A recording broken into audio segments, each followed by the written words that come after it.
Apresentamos Através da Bíblia, o programa que leva você ao estudo sistemático e detalhado do Livro dos Livros, a Palavra de Deus. Estes estudos são de autoria do Dr. J. Vernon Magui e apresentados pelo pastor e professor Itamir Neves. Convidamos você, ouvinte, a acompanhar esta jornada através da Bíblia. Amigo ouvinte, estamos iniciando mais um programa da série Através da Bíblia. É um grande prazer tê-lo em nossa companhia. Eu quero saudá-lo em nome de Jesus Cristo, afirmando o compromisso de estar com você continuamente, abrindo a Palavra de Deus, para estudá-la, extraindo dela todo o conselho de Deus para nós. E a finalidade do nosso programa é vivermos para o louvor da sua glória. Logo estaremos conversando com você sobre o valor do estudo da Palavra de Deus. Mas antes eu quero ler parte de uma carta que nos chega da cidade de Pontes e Lacerda, no estado do Mato Grosso. Esse nosso irmão diz o seguinte: sou missionário no estado de Mato Grosso e o seu programa muito tem me ajudado nessa obra gloriosa. Que Deus continue abençoando ricamente a todos vocês que se dedicam ao Através da Bíblia. Querido irmão, muito obrigado por sua carta, muito obrigado por as suas palavras de incentivo. Queremos pedir a bênção do Senhor para você no seu trabalho missionário. Saiba que nós estamos aqui para apoiá-lo e faremos isso colocando o seu nome em nossa lista de oração. Ficaremos aguardando outras informações suas, pois o Evangelho nos traz sempre novas conquistas e a vida cristã é cheia de novidades e resultados maravilhosos. Eu quero lembrar a cada um de vocês que está me ouvindo agora que ainda podem escrever para nós, compartilhando aquilo que vai no seu coração, compartilhando as suas necessidades. Nós temos uma equipe que se reúne para orar em favor de cada um dos nossos ouvintes. Nós nos colocamos à sua disposição para orarmos por você, para aconselhá-lo, enfim, para mantermos contato com você. Anote o endereço do nosso programa, que estará sendo passado lá no final do programa, e para nós é um privilégio compartilhar com vocês as suas necessidades. Eu quero convidá-lo para um momento de oração, pedindo a bênção e a direção do Senhor para o estudo de hoje. Deus de amor, muito obrigado pela tua presença, pela tua misericórdia sobre as nossas vidas. Te pedimos, Senhor, abençoa-nos nessa hora de estudo e meditação da palavra de Deus. Que o teu nome seja glorificado em nossas vidas. Que o teu Espírito ilumine a tua palavra para nós, para cada um de nós nesse momento. Nós oramos em nome de Jesus. Amém. Fortalece a fé, conhecer nosso Deus. Você sabe que nesses programas iniciais da série, estamos conversando com você sobre o valor da palavra de Deus. Com certeza você já ouviu que para termos sucesso no estudo da palavra, temos alguns requisitos que devem ser cumpridos. O primeiro requisito é que o estudo da Bíblia tem que começar com oração. E é verdade. É necessário pedirmos a iluminação do Espírito Santo. É necessária a sua iluminação para entendermos aquilo que ele inspirou. Esse é o primeiro passo a ser dado para um estudo sério da palavra. Um segundo requisito é lermos repetidamente a Bíblia. Se vamos estudá-la, necessitamos lê-la repetidamente. Nós temos que nos familiarizar com os trechos previamente selecionados. É importante sabermos exatamente o que ler e não gastarmos tempo procurando o texto adequado. Um terceiro requisito para estudarmos a palavra de Deus é criarmos um sistema tal que possa nos permitir alcançar o objetivo maior de transformar as nossas próprias vidas. Quanto mais estudamos a palavra de Deus, verificaremos quão preciosos são os momentos que gastamos junto ao Pai. Olha, faça isso, você vai perceber como é recompensador, como é estimulante. Agora, um outro requisito que eu gostaria de compartilhar com você é o relativo à prática da leitura bíblica devocional. Sim, em quarto lugar, leia a Bíblia com devoção. Essa é uma maneira muito proveitosa de se ler a palavra de Deus. Leituras em conjunto, apressadas de pequenas partes da palavra de Deus, olha, elas não satisfazem, porque não é assim que a gente estuda outras matérias. Ninguém nunca juntou os filhos em torno da mesa por ocasião do café para dizer o seguinte: bem, agora vamos ter uma leitura devocional nesse livro de matemática. E pronto. A lição de matemática estaria dada? Não, não é assim. Ninguém aprenderia matemática dessa maneira. Existem certas ocasiões que exigem de nós um aprofundamento na palavra. Por isso, precisamos estudá-la com devoção. Já se disse que John Wesley era um homem de um só livro. E que livro era esse? É claro, esse livro era a palavra de Deus, é a Bíblia. Ele se levantava, veja só, às 4 ou 5 horas da madrugada, todos os dias. Ele lia a Bíblia. Era o seu momento especial com a palavra de Deus e com Deus a palavra. Nós também precisamos conhecer ainda mais a Deus. Mas vamos prosseguir. Um quinto requisito para que você obtenha êxito no estudo da palavra de Deus é meditar na palavra. É por meio da meditação que Deus ensina o seu povo. Deus requer de nós essa prática da meditação. A palavra de Deus deveria estar diante dos filhos de Israel durante todo o tempo.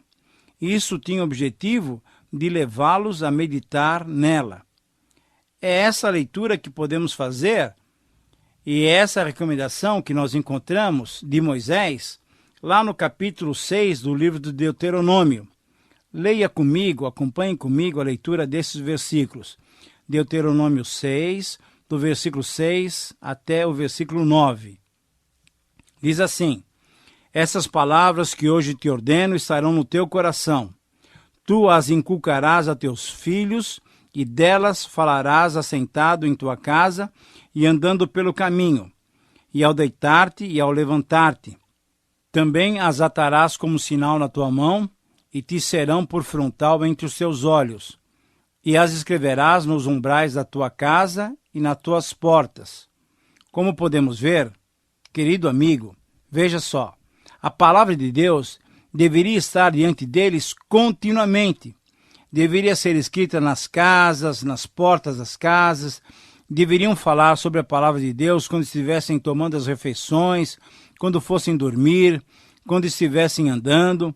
Deus mandou que a sua palavra fosse escrita por toda parte para que ela pudesse saturar os corações e as mentes. Mas hoje, nós esquecemos disso. Alguém perguntou a um crente: quando você vai dormir à noite, você conta as ovelhas? E o crente respondeu: não, eu não conto ovelhas. Eu converso com o pastor das ovelhas. Eu medito nas palavras do bom pastor. Sim, amigo, esses são os requisitos que eu e você devemos cumprir para desfrutar o máximo do estudo da palavra de Deus. E a prática deles dependem apenas da gente mesmo, de você e também de mim. Ouça e recorde o seguinte: primeiro, você deve orar. Segundo, você deve ler a passagem várias vezes. Terceiro, você deve estudá-la profundamente. Em quarto lugar, você deve estudar o texto devocionalmente, isto é, abrindo seu coração e mente para ouvir a voz de Deus. Quinto lugar, o que você deve fazer é meditar nesse texto selecionado, gastando tempo na reflexão, isto é, pensando nas possíveis aplicações dos princípios do texto para a sua própria vida. Um dos alvos do nosso estudo bíblico deve ser o nosso fortalecimento. Lembre-se que, quando nos reconciliamos com Deus através de Jesus Cristo, recebendo-o como Salvador e Senhor de nossas vidas, a Bíblia nos descreve como crianças recém-nascidas. E o que devemos dar a uma criança recém-nascida? Devemos dar-lhe o mais puro leite, para que através desse alimento ela possa se desenvolver e adquirir forças e energias para as realizações das suas atividades. Conosco, na esfera espiritual, também isso ocorre. Ao iniciarmos a nossa vida cristã, somos desafiados a nos alimentar com genuíno leite espiritual, isto é, a palavra de Deus, que assim, através dela, crescemos na graça e no conhecimento do Senhor. Um tema constante dos autores do Novo Testamento é que o povo de Deus deve ser firme. Por um lado, devemos resistir às pressões morais e intelectuais do nosso mundo contemporâneo, recusando-nos a sermos moldados pelos padrões da nossa época. Não podemos e não devemos tropeçar, escorregar ou cair na areia movediça do relativismo, ou então sermos arrancados e sermos levados pela correnteza do subjetivismo. Mas, por outro lado, somos encorajados e somos desafiados a perseverar na verdade que recebemos quando cremos, apegando-nos a ela como um abrigo seguro na tempestade, fixando-nos firmes no seu fundamento. Ao contrário do relativismo, devemos nos firmar nos absolutos da palavra de Deus. Ao contrário do subjetivismo, devemos nos firmar na objetividade da palavra de Deus. Quando estudamos a Bíblia, fica claro que uma parte considerável do seu conteúdo é o apelo para nos firmarmos, nos fortalecermos no Senhor e na sua palavra, para que assim atinjamos a maturidade, isto é, a capacidade de refletirmos cada vez mais a imagem de Jesus Cristo, o Filho de Deus. Eu gostaria de convidá-lo a acompanhar comigo alguns exemplos dessas exortações registradas no Novo Testamento a respeito de fortalecermos-nos na palavra de Deus. Paulo recomendou aos Tessalonicenses o seguinte: assim, pois, irmãos, permanecei firmes e guardais as tradições que vos foram ensinadas, seja por palavra, seja por epístola nossa. 2 Tessalonicenses 2,15. O autor de Hebreus nos encoraja dizendo: importa que nos apeguemos com mais firmeza às verdades ouvidas, para que delas jamais nos desviemos. Hebreus 2,1. O apóstolo João, o discípulo do amor, já bem idoso, recomendou o seguinte: permaneça em vós o que ouvistes desde o princípio. E ainda ele acrescentou: todo aquele que ultrapassa a doutrina de Cristo e nela não permanece, não tem Deus. O que permanece na doutrina, esse sim, esse tem o Pai como filho. E Pedro também nos diz o seguinte: vós, pois, amados, prevenidos como estáis de antemão, acautelai-vos.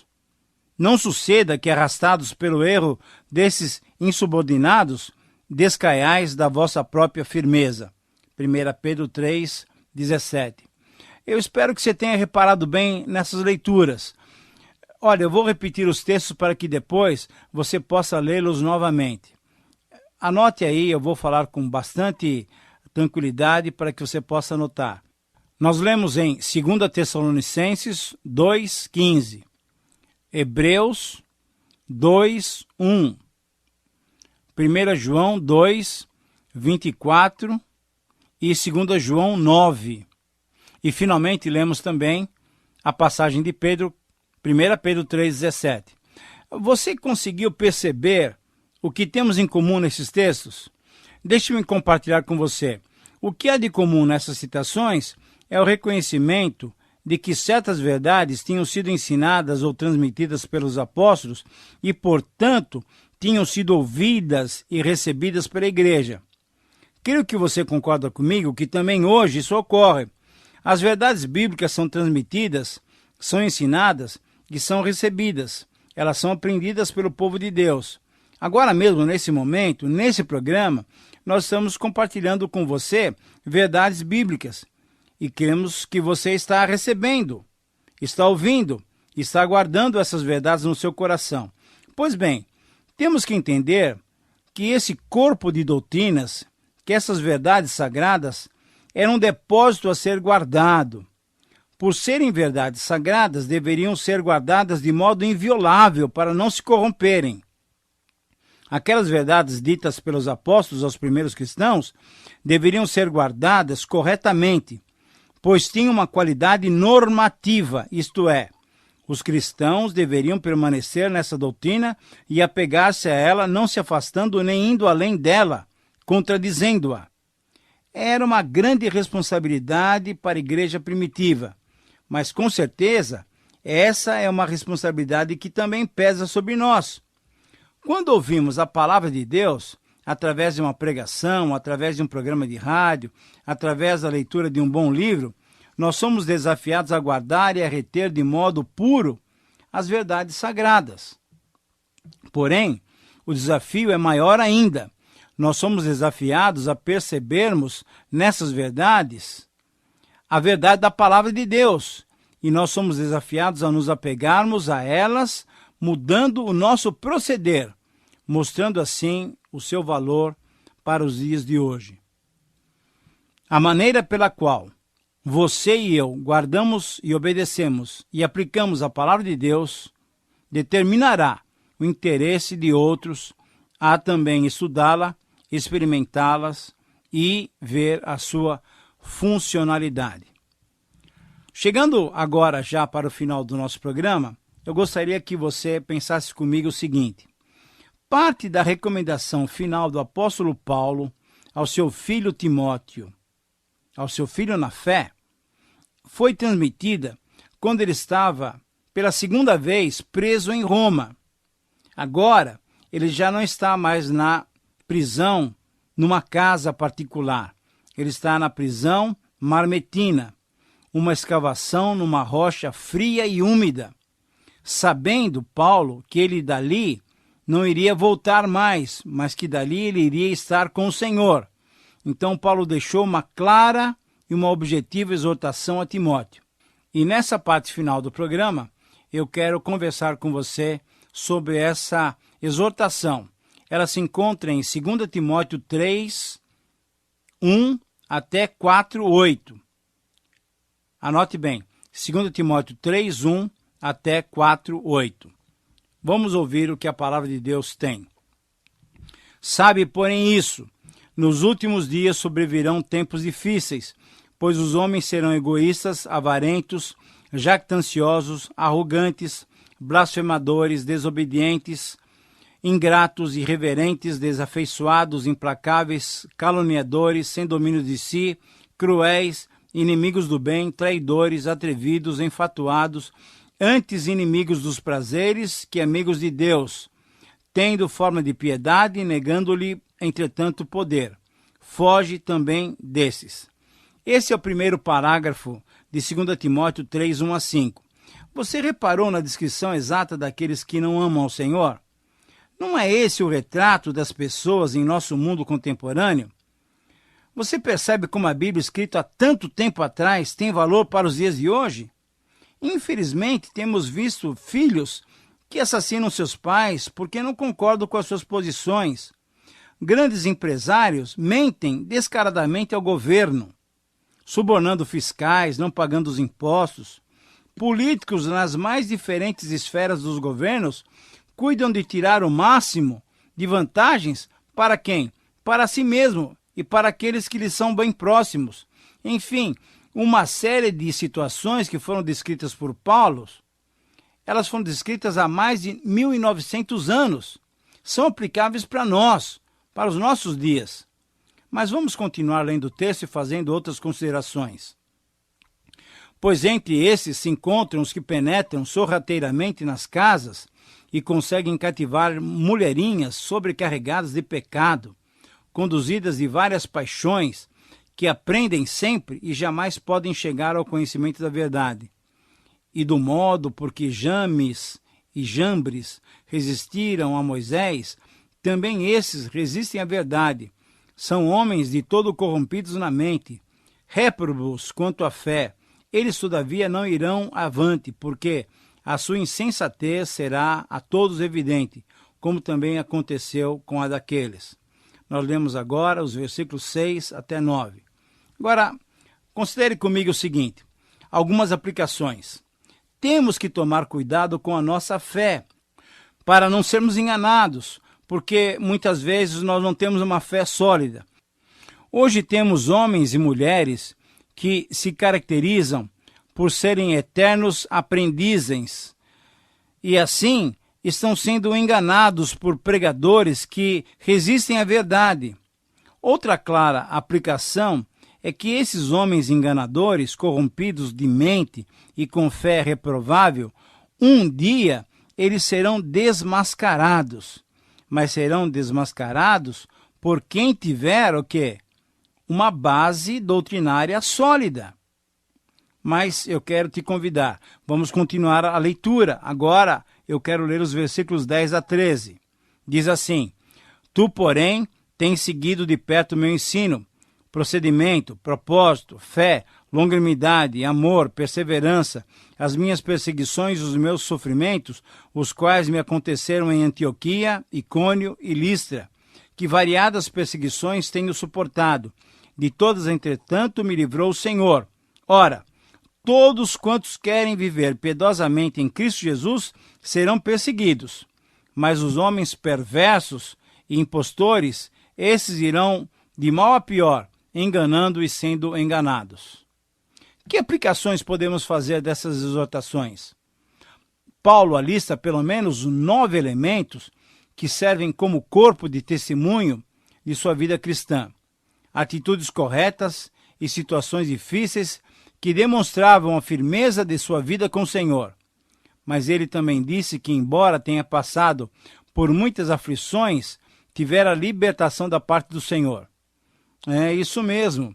Podemos sempre contar com a companhia e o cuidado do Senhor. E Paulo prosseguiu dizendo que, se desejamos manter uma vida correta, nós vamos enfrentar perseguições. Esse é o preço de uma vida firme, de convicções sólidas. Enquanto isso, os falsos mestres não irão adiante. Eles enganam e eles também estão sendo enganados. Você está me acompanhando? Eu estou mostrando a você como devemos nos manter firmes nas verdades transmitidas e recebidas por nós. Estou mostrando a você a exortação que Paulo deixou a Timóteo. Agora vamos ler capítulo 3, versículos 14 a 17. Tu, porém, permanece naquilo que aprendeste e de que foste inteirado, sabendo de quem o aprendeste, e que, desde a infância, sabes as sagradas letras que podem tornar-te sábio para a salvação pela fé em Cristo Jesus. Toda a Escritura é inspirada por Deus e útil para o ensino, para a repreensão, para a correção, para a educação na justiça, a fim de que o homem de Deus seja perfeito e perfeitamente habilitado para toda boa obra. Meu querido amigo, o que Paulo está recomendando a Timóteo é que ele fique firme, que ele permaneça firme nas verdades que ele aprendeu desde cedo. Por quê? Porque eu e você também somos desafiados a permanecermos firmes nas verdades que recebemos. A resposta a essa pergunta que podemos elaborar é apenas uma. Nós precisamos ficar firmados na verdade, isto é, a palavra de Deus, porque somente assim teremos condições de nos defender das heresias e das inverdades que têm sido ditas usando a própria Bíblia Sagrada. Mas também só permaneceremos firmes nas verdades aprendidas quando deixarmos que a Bíblia, que essas verdades transformem as nossas vidas. Aquele que ouve e permanece firme nessas verdades, com certeza pode obter como resultado a salvação em Jesus Cristo. Essa é uma boa nova para aqueles que ainda não são salvos. Mas para nós que já somos salvos, a nova é outra, a mensagem é outra. Pela palavra, somos capacitados para realizarmos muitas boas obras. Veja bem, essas obras não são necessárias para a salvação. Ao contrário, elas são consequências da salvação e certamente trarão glória ao nosso Deus. E assim, somos mais uma vez encorajados a nos firmarmos nas verdades da palavra de Deus. Chegando ao final do nosso programa, eu quero que você se lembre de que hoje falamos a respeito dos requisitos indispensáveis para termos um bom estudo bíblico. Então veja só, é necessário orarmos, lermos a Bíblia, estudarmos, lermos devocionalmente a Bíblia. E um quinto requisito é o seguinte, é necessário meditarmos na palavra de Deus. Depois falamos da necessidade de nos firmarmos nas verdades do Evangelho, porque, em resumo, é essa exortação do Novo Testamento, através de Paulo, do autor de Hebreus, de João, de Pedro. Todos os escritores bíblicos nos encorajam a permanecermos firmes nas palavras sagradas. Depois das exortações mencionadas, destacamos a palavra pastoral de Paulo ao seu filho na fé, a Timóteo mesmo. quando ele se despediu dele, sabendo que iria partir e estar para sempre com o seu Senhor Jesus Cristo. Você se lembra que Paulo, em resumo, está falando: Timóteo, fique firme, não se desvie da sã doutrina. Diante dessas colocações, eu e você somos desafiados também a estudarmos e nos firmarmos profundamente na palavra de Deus. Espero que você aceite esse desafio de nos acompanhar nessa jornada. Que Deus te abençoe. Eu espero a tua companhia no nosso próximo encontro. Até lá. Terminamos mais uma apresentação do programa Através da Bíblia. Esperamos que você nos escreva, dando a sua opinião sobre o que ouviu. O nosso endereço é Caixa Postal 18.300, CEP 04626-970, São Paulo, São Paulo. Repetindo, Caixa Postal 18.300, CEP 04626-970, São Paulo, São Paulo. Este programa foi produzido nos estúdios da Transmundial.